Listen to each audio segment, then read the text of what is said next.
ಹೆರಿಗೆ ನೋವು. ಆಸ್ಪತ್ರೆಗೆ ಹೋಗಿ ಎಲ್ಲ ಸಿದ್ಧತೆ ಮಾಡಿಕೊಂಡು ರೆಡಿ ಮಾಡಿಕೊಂಡು ಪ್ರಕೃತಿ ಸಹಜವಾಗಿ ಹೆರಿಗೆ ಆಗುತ್ತಾ ನ್ಯಾಚುರಲ್ ಡೆಲಿವರಿ ಅಂತ ನೋಡೋ ಹೊತ್ತಿಗೆ ಒಂದು 2-3-4 ಗಂಟೆ ಆಗಿಬಿಡುತ್ತೆ ಮಧ್ಯಾಹ್ನ.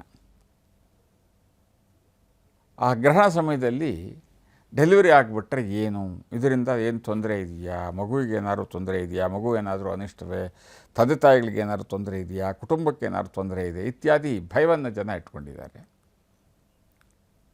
ಏನೂ ಅಂಥದ್ದೇನೂ ಆಗೋದಿಲ್ಲ. ಗ್ರಹಣ ಕಾಲದಲ್ಲಿ ಹುಟ್ಟಿರ್ತಕ್ಕಂಥ ಬೇಕಾಷ್ಟು ಜನ ಮಹಾತ್ಮರಿದ್ದಾರೆ. ಅದರಿಂದ ಗ್ರಹಣ ಕಾಲದಲ್ಲಿ ಮಗು ಹುಟ್ಟಿದ ಮಾತ್ರಕ್ಕೆ ಆ ಮಗುವಿಗೆ ಏನೋ ದೊಡ್ಡ ಗ್ರಹಚಾರ ಅಂತಲೋ, ತಂದೆ ತಾಯಿಗೆ ಏನೋ ದೊಡ್ಡ ಗ್ರಹಚಾರ ಅಂತಲೋ, ಅಥವಾ ಕುಟುಂಬಕ್ಕೇನೋ ಒಂದು ಗ್ರಹಚಾರ, ಅದೇನೋ ಒಂದು ಅನಿಷ್ಟ, ಅದೇನೋ ಒಂದು ಕೆಟ್ಟದಾಗತ್ತೆ ಇತ್ಯಾದಿ ಯಾವ ಭಯವನ್ನು ಬಿಟ್ಟು ನಿಶ್ಚಿಂತೆಯಾಗಿರಿ. ಆಗೋದಿಲ್ಲ ಗ್ರಹಣ ಕಾಲದಲ್ಲಿ ಸಾಧಾರಣವಾಗಿ ಆಗೋವಂಥದ್ದು ಬೇಕಾದಷ್ಟು ಆಗತ್ತೆ. ನಾವು ನಮ್ಮ ಇತಿಹಾಸದಲ್ಲಿ ಬೇಕಾದಷ್ಟು ಅಂಥ ಉದಾಹರಣೆಗಳನ್ನು ನಾವು ಕೇಳಿದ್ದೀವಿ. ಹಾಗಾಗಿ ಅನಿವಾರ್ಯವಾಗಿ ಆದರೆ ಆಗಲಿ, ಅದನ್ನು ಪೋಸ್ಟ್ಪೋನ್ ಮಾಡೋಕ್ಕೆ ಹೋಗಿ ತಾಯಿ ಮಗುವಿನ ಆರೋಗ್ಯದ ಮೇಲೆ ಪರಿಣಾಮ ಬೀರೋದು, ಅಥವಾ ಪ್ರೀಪೋನ್ ಮಾಡೋಕ್ಕೆ ಹೋಗಿ ನಾಳೆ ಗ್ರಹಣ ಬರುತ್ತೆ ಇವತ್ತು ಆಪ್ರೇಷನ್ ಮಾಡಿಬಿಡಿ, ಸಾಯಂಕಾಲ ಗ್ರಹಣ ಬರುತ್ತೆ ಬೆಳಗ್ಗೆ ಈಗ ಸರ್ಜರಿ ಮಾಡಿಬಿಡಿ ಅಂತ ಹೇಳಿ ಹೋಗ್ತಕ್ಕಂಥದ್ದು ಅವೆಲ್ಲ ತಪ್ಪೇ ಹೊರತಾಗಿ ಪ್ರಕೃತಿ ಸಹಜವಾಗಿ ಬಿಟ್ಬಿಡಿ. ಅದು ಗರ್ಭಿಣಿಯರು ಆ ಸಂದರ್ಭದಲ್ಲಿ ಹೆರಿಗೆ ಆದರೂ ಕೂಡ ಅಂಥ ದೊಡ್ಡ ತೊಂದರೆ ತಾಪತ್ರಗಳಿರೋದಿಲ್ಲ. ಅದನ್ನ ಅವಾಯ್ಡ್ ಮಾಡೋಕ್ಕೆ ಹೋಗಿ ಏನೇನೋ ಅನಾಹುತಗಳನ್ನು ಮಾಡ್ಕೊಳ್ಬೇಡಿ ಅಂತಕ್ಕಂಥದ್ದು ನನ್ನ ಸ್ಪಷ್ಟವಾದಂತಹ ಸಂದೇಶವಮ್ಮ. ಇನ್ನು ಈ ಗ್ರಹಣ ಸಂದರ್ಭದಲ್ಲಿ ನಾವೇ ನ್ಯೂಸ್ ಚಾನಲಲ್ಲಿ ತೋರಿಸ್ತಾ ಇರ್ತೀವಿ, ಪ್ರಜ್ಞಾವಂತರು ಅಂತ ಕರೆಸ್ಕೊಳ್ಳೋರು ನಗರದ ಪ್ರಮುಖ ಸ್ಥಳಕ್ಕೆ ಬರ್ತಾರೆ, ಗ್ರಹಣ ಸಂದರ್ಭದಲ್ಲೇ ಊಟ ಮಾಡಿ ತೋರಿಸ್ತೀವಿ ಏನೂ ಆಗಲ್ಲ ಅಂದ್ಬಿಡ್ತಾರೆ. ಲೋಕೋ ಭಿನ್ನ ರುಚಿ. ಈಗ ನಾವಿಲ್ಲಿ ಹೇಳ್ತಕ್ಕಂಥದ್ದು ಸ್ಪಷ್ಟವಾಗಿ ಇಷ್ಟೇ, ನಮ್ಮ ಶಾಸ್ತ್ರ ಸಂಪ್ರದಾಯ ಪದ್ಧತಿ ಪರಂಪರೆ, ಭಾರತೀಯರ ಪದ್ಧತಿಯಲ್ಲಿ, ಭಾರತೀಯರ ಪರಂಪರೆಯಲ್ಲಿ, ಭಾರತೀಯ ಸಂಸ್ಕಾರದಲ್ಲಿ, ಸಂಸ್ಕೃತಿಯಲ್ಲಿ ನಮ್ಮ ಆಚರಣೆ ಹೇಗಿರಬೇಕು, ಯಾವ್ಯಾವ ಸಂದರ್ಭದಲ್ಲಿ ಹೇಗಿರಬೇಕು ಅಂತಕ್ಕಂಥದ್ದು. ಇನ್ಯಾವುದೋ ಒಂದು ಹೊಸ ಚಿಂತನೆಯವರು ಹೊಸದಾದಂಥ ಒಂದು ಮಾರ್ಗವನ್ನು ಹೊಡ್ಕೊಂಡಿರ್ತೀವಿ. ಯಾವತ್ತು ನಾವು ಪ್ರತಿಭಟನೆ ಮಾಡ್ತೀವಿ, ಯಾವತ್ತು ನಾವು ಊಟ ಮಾಡ್ತೀವಿ, ಯಾವತ್ತು ನಾವು ಸ್ಮಶಾನದಲ್ಲಿ ಹೋಗಿ ಅಡುಗೆ ಮಾಡ್ಕೊಳ್ತೀವಿ, ಇನ್ನೆಲ್ಲೋ ಹೋಗ್ಬಿಟ್ಟು ಮದುವೆ ಮಾಡ್ತೀವಿ, ಇನ್ನೇನೋ ಮಾಡ್ತೀವಿ, ಇಂಥದ್ದೆಲ್ಲ ವಿಚಾರಗಳು ಇದೆ. ಲೋಕೋ ಭಿನ್ನ ರುಚಿ ಅಂತಂದರು. ನಮ್ಮ ಪದ್ಧತಿ ಪರಂಪರೆಯಲ್ಲಿ ಚಾರ್ವಾಕು ಸಂಪ್ರದಾಯಕ್ಕೂ ಕೂಡ ಅಷ್ಟೇ ಮಹತ್ವ ಕೊಟ್ಟಿರ್ತಕ್ಕಂಥ ದೊಡ್ಡದಾದ ಸಂಸ್ಕಾರ ಸಂಸ್ಕೃತಿ ಭಾರತೀಯರದ್ದು. ನಮ್ಮಲ್ಲಿ ವಿರೋಧವನ್ನು ಕೂಡ ವಿರೋಧವನ್ನು ಒಪ್ಪಿಕೊಂಡು ಅಪ್ಪಿಕೊಳ್ತಕ್ಕಂತಹ ಒಂದು ಸಂಸ್ಕಾರ ಭಾರತೀಯರಿಗಿದೆ. ಆದ್ದರಿಂದ ಅವರೂ ಇರಬೇಕು, ಇವರೂ ಇರಬೇಕು. ನಮಗೆ ನಮ್ಮ ವಿಚಾರಧಾರೆಯನ್ನು ವಿರೋಧ ಮಾಡ್ತಕ್ಕಂಥವ್ರನ್ನು ಕೂಡ ನಾವು ಗೌರವಿಸಬೇಕು. ಗೌರವಿಸ್ತಕ್ಕಂಥದ್ದು ನಮ್ಮ ಆದ್ಯ ಕರ್ತವ್ಯ. ಈ ವೈಜ್ಞಾನಿಕ ಮನೋಭಾವ ಅಂತ ಹೇಳಿ ಅವತ್ತು ಏನೇನೋ ಮಾಡ್ತಕ್ಕಂಥ ಬಹಳಷ್ಟು ಜನ ಇದ್ದಾರೆ. ಅದು ಅವರವರ ನಂಬಿಕೆ, ಅವರವರ ಆಚರಣೆಗೆ ಬಿಟ್ಟಂಥದ್ದು. ಈ ಗ್ರಹಣದಲ್ಲಿ ನಾವೇನು ಹೇಳ್ತೀವಿ ಜ್ಯೋತಿಷ ಶಾಸ್ತ್ರದ ಮುಖಾಂತರ ಅಥವಾ ನಮ್ಮ ಪದ್ಧತಿ ಪರಂಪರೆ ಶಾಸ್ತ್ರ ಸಂಪ್ರದಾಯದಲ್ಲಿ ನಾವೇನನ್ನು ಹೇಳಕ್ಕೆ ಹೊರಟಿದ್ದೀವಿ ಅದಷ್ಟು ಕೂಡ ನಮ್ಮ ಭಾವನೆಗಳಿಗೆ, ಆ ಭಾವನೆಯ ವ್ಯಾಪ್ತಿ ಒಳಗೆ ಬರುವಂಥದ್ದು. ಅದು ನಮ್ಮ ನಂಬಿಕೆ, ನಮ್ಮ ಪದ್ಧತಿ, ನಮ್ಮ ಆಚರಣೆಗೆ ಬರುವಂಥದ್ದು. ಇನ್ನು ಅದನ್ನ ವಿರೋಧ ಮಾಡ್ತಕ್ಕಂಥವ್ರು ಇದ್ದಾರೆ. ಅವರು ವಿರೋಧ ಮಾಡಿಕೊಳ್ಳಿ. ಅವರ ಬುದ್ಧಿಗೆ ಗ್ರಹಣ ಹಿಡಿದಿದೆ ಅಂತ ಕೆಲವರು ಹೇಳ್ತಾರೆ, ಅದನ್ನು ಕೂಡ ನಾನು ಒಪ್ಪೋದಿಲ್ಲ. ಇಲ್ಲ, ಅದು ಅವರವರ ವಿಚಾರಧಾರೆ, ಅವರವರ ಒಂದು ನಂಬಿಕೆ. ಹಾಗಾದ ಮಾತ್ರಕ್ಕೆ ನಮ್ಮ ಭಾರತೀಯರಲ್ಲೇ ಬಹಳಷ್ಟು ಜನ ಬೇರೆ ಬೇರೆ ಮತದವರು, ಅವರು ಈ ಗ್ರಹಣದ ಆಚರಣೆ ನಾವು ಮಾಡಲ್ವಲ್ಲ, ಇದರಿಂದ ನಮಗೆ ಏನಾದ್ರು ತೊಂದರೆ ಇದೆಯಾ ಅಂತ ಬಂದ ಹತ್ರ ಕೇಳ್ತಾ ಇರ್ತಕ್ಕಂಥವ್ರು ಇದ್ದಾರೆ. ನಮ್ಮ ಸೋದರ ಧರ್ಮೀಯರಾದಂತಹ ಇಸ್ಲಾಂ ಧರ್ಮದವರು ತುಂಬ ಜನ ನನಗೆ ಬಂದು ಕೇಳಿದ್ದಾರೆ, ಗ್ರಹಣದ ಆಚರಣೆ ನಾವು ಮಾಡಬೇಕಾ ಗುರುಗಳೇ, ಗ್ರಹಣದ ಆಚರಣೆ ನಮಗಿದೆಯಾ? ಈಗ ನಿನ್ನೆ ಹೊತ್ತಿಗೆ ಯಾರೋ ಒಂದು 2-3 ದಿನ ಇಸ್ಲಾಂ ಧರ್ಮದ ಆಚರಣೆ ಇಟ್ಕೊಂಡಿರ್ತಕ್ಕಂಥ ಪ್ರಮುಖರು, ಉದ್ಯಮಿಗಳು ನಮ್ಮಲ್ಲಿ ಚಂದ್ರನ ಕುರಿತು ಚಂದ್ರನ ಆಧಾರ ಇಟ್ಕೊಂಡು ನಮ್ಮ ಹಬ್ಬ ಆಚರಣೆಗಳು, ಈ ರಂಜಾನ್ ಹಬ್ಬದ ಮಧ್ಯದಲ್ಲಿ ನಮಗೆ ಚಂದ್ರಗ್ರಹಣ ಬಂದಿರತಕ್ಕಂಥದ್ದು, ನಮಗೆ ಇದರ ಆಚರಣೆ ಇದೆಯಾ, ಇದಕ್ಕೆ ಏನು ಮಾಡಬೇಕು ನಾವು? ಮಾಡಿದ್ರೆ ನಿಮ್ಮ ಪದ್ಧತಿ ಪರಂಪರೆಯಲ್ಲಿ ಏನು ಹೇಳಿದ್ದಾರೆ ಅಂತಕ್ಕಂಥದ್ದು ನಿಮ್ಮ ಪಂಡಿತರನ್ನು, ನಿಮ್ಮ ಪುರೋಹಿತರನ್ನು ಅಥವಾ ಮುಲ್ಲಾಗಳನ್ನು ಕೇಳಿ ತಿಳ್ಕೊಳ್ಳಿ. ಇಲ್ಲ ಅವರು ಇದ್ರ ಬಗ್ಗೆ ಏನು ಹೇಳ್ತಾ ಇಲ್ಲ ಸರಿಯಾಗಿ, ನೀವು ಹೇಳಿ ಗುರುಗಳೇ. ಸರಿ, ಹಾಗಿದ್ರೆ ನಾವು ಹೇಳುವಂಥದ್ದು ನೀವು ಆಚರಣೆ ಮಾಡೋದಾದರೆ ಊಟ ಬೆಳಗ್ಗೆ ಮುಂಚೆ ಮಾಡಿ ಸಾತ್ವಿಕವಾದ ಆಹಾರ ಇಟ್ಕೊಂಡಿರಿ. ಮತ್ತು ಇನ್ನೇನು ಚಂದ್ರ ಗ್ರಹಣ ಮುಗಿಯೋವರೆಗೆ ಏನೂ ತಗೋಬೇಡಿ. ಅದಕ್ಕೆ ಅವ್ರು ಭಾಳ ಚೆನ್ನಾಗಿ ಹೇಳಿದ್ರು, ಈ ರಂಜಾನ್ ಹಬ್ಬ ಇರೋದ್ರಿಂದ ಊಟ ನಾವು ಬೆಳಗಿನ ಜಾಮ ಮಾಡಿಬಿಡ್ತೀವಿ, ದಿವಸ ಎಲ್ಲ ಉಪವಾಸ ಇರ್ತೀವಿ ನಾವು. ಆದರೆ ಚಂದ್ರ ಗ್ರಹಣ ಮುಗಿಯೋ ಹೊತ್ತಿಗೆ ನಮ್ಮದು ರೋಜಾ ಮುಗಿದು ಹೋಗಿರುತ್ತೆ, ಊಟ ಅವೈಲ್ ಮಾಡ್ತೀವಿ, ಅಷ್ಟು ಸಾಕಾಗತ್ತೆ. ನೀವು ನಿಮಗೆ ತಿಳಿದಂತೆ ನಿಮಗೆ ನಂಬಿಕೆ ಇರತಕ್ಕಂಥ ದೇವರನ್ನ ಕುರಿತು ಅವಾಗ ಧ್ಯಾನ ಮಾಡಿ, ಧ್ಯಾನ ಮಾಡ್ಕೊಳ್ಳಿ. ಇನ್ನೂ ನಿಮಗೆ ನಂಬಿಕೆ ಇದ್ದರೆ ಏನಾದರೂ ವಸ್ತುನ ದಾನ ಮಾಡಿ. ದಾನ ಮಾಡೋದ್ರಲ್ಲಿ ನಮಗೆ ಭಾಳ ನಂಬಿಕೆ ಇದೆ. ನಮ್ಮ ಪದ್ಧತಿಯಲ್ಲಿ, ಧರ್ಮದಲ್ಲಿ, ನಂಬಿಕೆಯಲ್ಲಿ ದಾನಕ್ಕೆ ಮಹತ್ವ ಕೊಟ್ಟಿದ್ದೀವಿ. ಹಾಗಿದ್ರೆ ಏನಾದರೂ ದಾನ ಮಾಡಿ ಅಂತ ಹೇಳಿದೆ. ಹಾಗಾಗಿ ಇದೆಲ್ಲ ಅವರವರ ನಂಬಿಕೆಗೆ ಒಳಪಟ್ಟಂಥದ್ದು.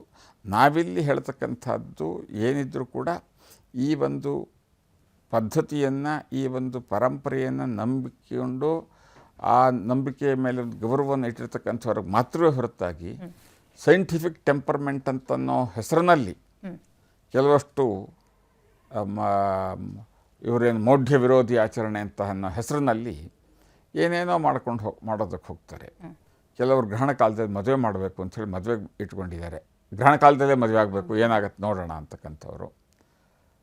ಇನ್ನು ಕೆಲವರು ಗ್ರಹಣ ಕಾಲದಲ್ಲಿ ಊಟ ಮಾಡ್ತೀವಿ, ಅದು ಸಾರ್ವಜನಿಕವಾಗಿ ಯಾವುದೋ ಒಂದು ಚೌಕದಲ್ಲಿ, ಯಾವುದೋ ಒಂದು ಸರ್ಕಲ್ನಲ್ಲೋ, ಯಾವುದೋ ಒಂದು ಪಬ್ಲಿಕ್ ಪ್ಲೇಸ್ನಲ್ಲಿ ಅಲ್ಲಿ ಅಡುಗೆ ಮಾಡಿ ಊಟ ಮಾಡೋದು, ಅಥವಾ ಅಡುಗೆ ಮಾಡ್ಕೊಂಡು ತಂದುಬಿಟ್ಟು ಅಲ್ಲೆಲ್ಲ ಊಟ ಮಾಡೋದು, ಇನ್ನೇನೋ ಸ್ಮಶಾನದಲ್ಲಿ ಏನೋ ಮಾಡೋದು ಮಾಡ್ಕೊಳ್ಳಿ. ಅವರವರ ಬುದ್ಧಿಗೆ, ಅವರವರ ಸಂಸ್ಕಾರಕ್ಕೆ ಬಿಟ್ಟಂಥದ್ದೇ ಹೊರತಾಗಿ ಅದನ್ನ ವಿರೋಧಿಸೋದು ಇಲ್ಲ, ಅದನ್ನ ಅನುಮೋದಿಸೋದು ಇಲ್ಲ. ನಾವು ಆಚರಣೆ ಬಗ್ಗೆ ಹೇಳಿದ್ರಿ ಗುರೂಜಿ, ಬಹಳ ಜನಕ್ಕೆ ಒಂದು ಕೌತುಕ ಇದಿರುತ್ತೆ. ಯಾಕಂದರೆ ಇದು ಆಗಸದಲ್ಲಿ ಕಾಣುವಂಥ ಒಂದು ವಿಸ್ಮಯ. ನೀವು ಆರಂಭದಲ್ಲೇ ಹೇಳ್ದಂಗೆ ಆಚರಣೆ ಒಂದು ಕಡೆ ಇರಲಿ, ಬರಿಗಣ್ಣಲ್ಲಿ ಸೂರ್ಯಗ್ರಹಣ ನೋಡೋಕ್ಕಾಗಲ್ಲ, ಚಂದ್ರಗ್ರಹಣ ನೋಡ್ಬೋದು. ಕೆಂಪು ಬಣ್ಣದಲ್ಲಿ ತಿರುಗೋದ್ರಿಂದ ಒಂದು ಕುತೂಹಲ ಇದ್ದೇ ಇರುತ್ತೆ. ನೋಡೋದ್ರಿಂದ ಏನಾದ್ರು ಗ್ರಹಚಾರ ಬರುತ್ತಾ? ಖಂಡಿತವಾಗಿ ನೋಡೋದ್ರಿಂದ ಗ್ರಹಚಾರ ಅಂತೇನೂ ಬರೋದಿಲ್ಲ. ಸೂರ್ಯಗ್ರಹಣವನ್ನು ಬರೆಗಣ್ಣಿಂದ ನೋಡೋದಕ್ಕೆ, ಗ್ರಹಣವನ್ನೇ ಬರೆಗಣ್ಣಿಂದ ನೋಡಬಾರ್ದು ಅಂತಾರೆ. ಅದರಲ್ಲೂ ಸೂರ್ಯಗ್ರಹಣ ಬರೆಗಣ್ಣಿಂದ ನೋಡೋದ್ರಿಂದ ಕಣ್ಣಿನ ದೃಷ್ಟಿಗೆ ತೀವ್ರವಾದಂಥ ಹಾನಿ ಆಗುತ್ತೆ ಅಂತಕ್ಕಂಥದ್ದು ಸೈಂಟಿಫಿಕ್ ಟೆಂಪರ್ಮೆಂಟ್ ಇರ್ತಕ್ಕಂಥವ್ರು ಕೂಡ ಒಪ್ಕೊಳ್ತಕ್ಕಂಥ ವಿಚಾರವೇ ಅದು. ಹಾಗಾಗಿ ಅದು ನೋಡೋದಕ್ಕೆ ನಮ್ಮಲ್ಲಿ ಹಳೆ ಕಾಲದಲ್ಲಿ ಗ್ರಾಮೀಣ ಭಾಗದಲ್ಲಿ ಒಂದು ದೊಡ್ಡ ತಟ್ಟೆಯಲ್ಲಿ ಗಂಜಲ ಅಂದರೆ ಹಸುವಿನ ಸಗಣಿಯನ್ನು ಕದ್ರಿಬಿಟ್ಟು ಅದರಲ್ಲಿ ಆ ಪ್ರತಿಬಿಂಬವನ್ನು ಹೀಗೆ ನೋಡಿ ಆ ಸೂರ್ಯಗ್ರಹಣವನ್ನು ಅದರ ಮುಖಾಂತರ ನೋಡ್ತಾ ಇದ್ರು. ನೇರವಾಗಿ ಹೀಗೆ ನೋಡ್ತಾ ಇರಲಿಲ್ಲ. ಅದು ನೇರವಾಗಿ ನೋಡಿದರೆ ಕಣ್ಣಿಗೆ ತೊಂದರೆ ಆಗತ್ತೆ ಅಂತಕ್ಕಂಥದ್ದು. ಚಂದ್ರಗ್ರಹಣ ಕೂಡ ನೋಡ್ಬೋದು, ನೋಡೋದರಿಂದ ಏನು ತೊಂದರೆ ಆಗತ್ತೆ ಅಂತೆಲ್ಲ ನೋಡ್ಬೋದು. ಆ ನೋಡೋದಕ್ಕಾಗೇ ಸರ್ಕಾರ ಮತ್ತು ಕೆಲವು ಶೈಕ್ಷಣಿಕ ಸಂಸ್ಥೆಗಳು ಕೆಲವಷ್ಟು ವ್ಯವಸ್ಥೆಗಳನ್ನು, ಟೆಲಿಸ್ಕೋಪ್ ಆದಿಗಳನ್ನು ಇತ್ಯಾದಿಗಳನ್ನು ಇಟ್ಕೊಂಡು ವ್ಯವಸ್ಥೆ ಮಾಡಿರ್ತಾರೆ. ನೋಡುವಂಥವ್ರು, ಆಸಕ್ತಿ ಇರ್ತಕ್ಕಂಥವ್ರು, ಖಗೋಳ ವಿಜ್ಞಾನಿಗಳು, ಖಗೋಳದಲ್ಲಿ ಆಸಕ್ತಿ ಇರತಕ್ಕಂತಹ ವಿದ್ಯಾರ್ಥಿಗಳು ಅದನ್ನು ನೋಡುವಂಥ ಪ್ರಯತ್ನ ಪಡ್ಬೋದು. ನೋಡಬಾರ್ದು ಅಂತ ನಮ್ಮ ಶಾಸ್ತ್ರದಲ್ಲಾಗಲಿ, ಸಂಪ್ರದಾಯದಲ್ಲಾಗಲಿ, ಪದ್ಧತಿಯಲ್ಲಾಗಲಿ ಹೇಳಿಲ್ಲ. ನೋಡ್ಬೋದು, ನೋಡಿ. ಅಂದರೆ ಇದು ಪ್ರಭಾವ ಎಷ್ಟು ದಿನಗಳವರೆಗೆ, ಎಷ್ಟು ತಿಂಗಳವರೆಗೆ? ಸಾಧಾರಣವಾಗಿ ಗ್ರಹಣದ ಪ್ರಭಾವ ಸುಮಾರು ಒಂದು 3 ತಿಂಗಳವರೆಗೆ ಇರುತ್ತೆ ಅಂತಕ್ಕಂಥದ್ದು ನಮ್ಮೆಲ್ಲರ ಒಂದು ನಂಬಿಕೆ, ಹಿರಿಯರು ಹೇಳಿರತಕ್ಕಂಥ ಒಂದು ಪದ್ಧತಿ. ಹಾಗಾಗಿ ಆ ಒಂದು 2-3 ತಿಂಗಳ ಕಾಲ ಇದರ ಪ್ರಭಾವ ಇದ್ದರೂ ಕೂಡ ಇದು ಕೆಟ್ಟದ್ದೇ ಆಗತ್ತೆ ಅಂತಕ್ಕಂಥ ಭಯ ಇಟ್ಕೋಬೇಕಾಗಿದ್ದಿಲ್ಲ ಸಾರ್ವಜನಿಕರು. ಇಲ್ಲಿ ನಮ್ಮ ಪ್ರಿಯ ಪ್ರೇಕ್ಷಕ ಸಮೂಹ ಒಂದು ಗಮನಿಸಬೇಕು, ಇದೇನೋ ಬಹಳ ಕೆಟ್ಟದ್ದಾಗ್ಬಿಡುತ್ತೆ ಅಂತಕ್ಕಂಥ ಭಯ ಇಟ್ಕೋಬೇಕಾಗಿದ್ದಿಲ್ಲ. Welcome back. ಈ ಕೇತುಗ್ರಸ್ತ ಚಂದ್ರಗ್ರಹಣ ಯಾವ ರಾಶಿಯಲ್ಲಿ ನಡೀತಾ ಇದೆ, ಯಾರ್ಯಾರ ಮೇಲೆ ಈ ಪ್ರಭಾವ ಬೀರುತ್ತೆ ಗುರುಜಿಯಿಂದ ತಿಳ್ಕೋಣ. ಗುರುಜಿ, ಯಾವ ರಾಶಿಯಲ್ಲಿ ಗ್ರಹಣ ಸಂಭವಿಸ್ತಾ ಇದೆ ಮತ್ತು ಯಾರ್ಯಾರ ಮೇಲೆ ಪ್ರಭಾವ ಬೀರುತ್ತೆ? ಈ ಗ್ರಹಣ ಸಂಭವಿಸ್ತಕ್ಕಂಥದ್ದು ಹುಬ್ಬ ನಕ್ಷತ್ರ ಅಂತ ಕರೀತಾರೆ, ಪುಬ್ಬ ಅಂತ ಕರೀತಾರೆ ನಕ್ಷತ್ರ, ಮತ್ತು ಸಿಂಹರಾಶಿಯವರಿಗೆ ಹೆಚ್ಚು ಆ ರಾಶಿಯವರಿಗೆ ಇರತಕ್ಕಂಥದ್ದು. ಸಿಂಹರಾಶಿಯವರು ಈ ಗ್ರಹಣವನ್ನು ನೋಡಬಾರದು. ಈ ಗ್ರಹಣವು ಮಘ, ಪುಬ್ಬ, ಉತ್ತರ, ಭರಣಿ, ಪೂರ್ವಾಷಾಢ ನಕ್ಷತ್ರದವರಿಗೂ, ಸಿಂಹ, ಕನ್ಯಾ, ಮಕರ, ವೃಷಭ ರಾಶಿಯವರಿಗೆ ಒಂದಿಷ್ಟು ಇದರಲ್ಲಿ ಪರಿಣಾಮ ಉಂಟಾಗತ್ತೆ. ಇನ್ನುಳಿದ ರಾಶಿಯವರಿಗೆ ಅಂಥ ನೇರವಾದ ಪರಿಣಾಮಗಳೇನೂ ಆಗೋದಿಲ್ಲ. ಈ ಒಂದು ರಾಶಿಯವರಿಗೆ, ನಕ್ಷತ್ರದವರಿಗೆ ಒಂದಿಷ್ಟು ಪರಿಣಾಮ. ಹಾಗಾಗಿ ಆ ನಕ್ಷತ್ರ ರಾಶಿಯವರು ವಿಶೇಷವಾಗಿ ಗ್ರಹಣದ ಒಂದು ಅಶುಭ ಫಲ ಅಂತೇನಾದ್ರು ಇದ್ದರೆ ಅದರ ನಿವಾರಣೆಗಾಗಿ ಆ ಒಂದು ಅನಿಷ್ಟದ ಒಂದು ಸಮಯದಿಂದ ಮುಕ್ತಿಗಾಗಿ ಕೆಲವಷ್ಟು ವಿಶೇಷವಾದಂಥ ದಾನ, ಪೂಜೆ, ಜಪಗಳನ್ನು ಹೇಳಿದೆ ಆ ರಾಶಿ ಮತ್ತು ನಕ್ಷತ್ರದವರಿಗೆ. ಅದರ ಹೊರತಾಗಿ ಬೇರೆಯವರು ಕೂಡ ಮಾಡಿಕೊಳ್ಬೋದು, ಆದರೆ ಆ ರಾಶಿಯವರು ಕಡ್ಡಾಯವಾಗಿ ಮಾಡಿಕೊಳ್ಳಲೇಬೇಕಾದಂಥದ್ದು ಅನಿವಾರ್ಯ. ಇದಿಷ್ಟು. ಇನ್ನು ಗ್ರಹಣ ಶುರುವಾಗ್ತಕ್ಕಂಥ ಸಮಯ ಆಗಲೇ ನಾವು ಹೇಳಿದಾಗೆ ಮಧ್ಯಾಹ್ನ, ಇದು 3ನೇ ತಾರೀಕು ಮಾರ್ಚು, ಮಧ್ಯಾಹ್ನ 3:20 ಇದು ಸ್ಪರ್ಶಕಾಲ, ಗ್ರಹಣ ಪ್ರಾರಂಭ ಅಂತ. ಇನ್ನು ಮಧ್ಯಕಾಲ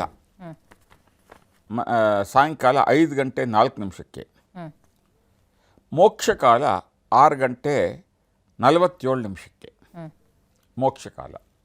ಈ 3 ಸಮಯವನ್ನು ನಾವು ಅನಿವಾರ್ಯವಾಗಿ ಜ್ಞಾಪಕ ಇಟ್ಕೊಳ್ಳೇಬೇಕು. ಸ್ಪರ್ಶವಾಗ್ತಕ್ಕಂಥದ್ದು 3:20 ಗ್ರಹಣದ ಮಧ್ಯಕಾಲ 5:04 ಮತ್ತು ಮೋಕ್ಷಕಾಲ, ಮೋಕ್ಷಕಾಲ ಅಂದರೆ ಗ್ರಹಣ ಬಿಡ್ತಕ್ಕಂಥ ಕಾಲ ಸಾಯಂಕಾಲ 6:47. ಇದು ದೃಶ್ಯ ಪುಣ್ಯಕಾಲ ಅಂದರೆ ಎಷ್ಟು ಇದರಲ್ಲಿ ಪುಣ್ಯಕಾಲ ಇರುತ್ತೆ. ಮಧ್ಯದಲ್ಲಿ ಇರತಕ್ಕಂಥ 7 ನಿಮಿಷಗಳು ಮಾತ್ರವೇ ಇದಕ್ಕೆ ದೃಶ್ಯ ಪುಣ್ಯಕಾಲ ಅಂತ ಹೇಳಿ ಕರಿತೀವಿ. ಇದಿಷ್ಟು ಕೂಡ ಕೆಲವು ಲೆಕ್ಕಾಚಾರದ ಪ್ರಕಾರ 10 ನಿಮಿಷವೂ ಉಂಟು ಅಂತಾರೆ, ಬಟ್ 7ರಿಂದ 7-8 ನಿಮಿಷಗಳ ಕಾಲ ಮಾತ್ರ ದೃಶ್ಯ ಪುಣ್ಯಕಾಲ. ಇದಿಷ್ಟು ಕೂಡ ಇದರಲ್ಲಿರ್ತಕ್ಕಂಥದ್ದು.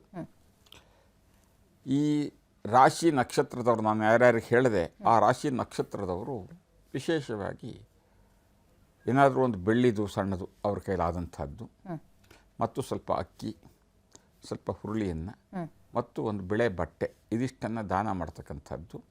ಮತ್ತು ಗ್ರಹಣ ಕಾಲದಲ್ಲಿ ಸ್ನಾನ ಮಾಡಿಕೊಂಡು ಒಂದಿಷ್ಟು ದೇವರಿಗೆ ವಿಶೇಷವಾಗಿ ಪೂಜೆ, ಜಪ, ಧ್ಯಾನ ಇತ್ಯಾದಿ ಮಾಡ್ಕೊಳ್ತಕ್ಕಂಥದ್ದು ಅವ್ರಿಗೆ ಶ್ರೇಯಸ್ಸಾಗತ್ತೆ.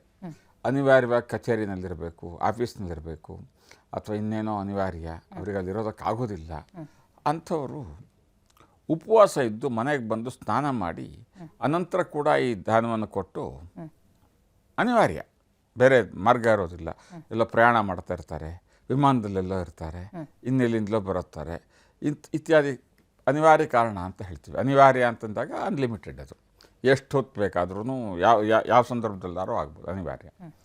ಅಂಥವ್ರು ಮಾಡ್ತಕ್ಕಂಥದ್ದೇನಪ್ಪ, ಸಾಯಂಕಾಲ ಅವ್ರ ಮನೆಗೆ ಬಂದು 6:47 ನಂತರ ಸ್ನಾನ ಮಾಡಿ ಮೇಲೆ ಹೇಳಿದಂತಹ ಕೆಲವು ದಾನಗಳನ್ನು ಕೊಟ್ಟು ದೇವರಿಗೆ ನಮಸ್ಕಾರ ಮಾಡಿ ತಮಗೆ ತಿಳಿದಂಥ ಪ್ರಾರ್ಥನೆ ಮಾಡಿಕೊಂಡ್ರೆ ಸಾಕಾಗತ್ತೆ.